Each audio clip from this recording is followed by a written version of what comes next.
Ang aking, napagod ko, na-harvest sa aming kapaligiran. May talbos ng kamote, may 5 pirasong sitaw, tsaka talong, pero tignan niyo po yung mga nakuha kong tanim na spinach. So maganda siya. Oh, yung spinach ko.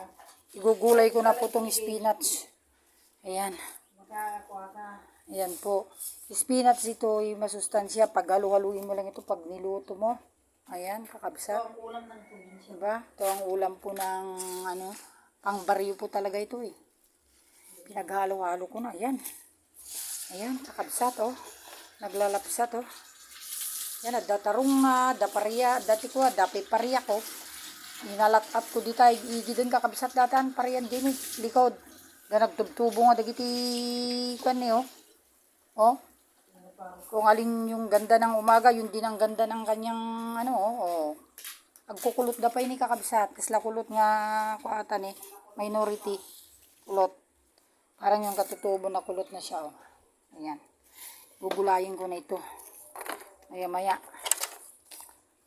Na. Ay, puro gulay, masarap. Kahit gulay lang ito. Kahit gulay lang po ito, malaking bagay na po ito. Na may luto. Kakabsat. Yan. Ato iti agapo apo ti kapaligiran, harhar din, tigigid, kalunay. Yan. Na, marami pong mabigay na sustansya sa ating katawan.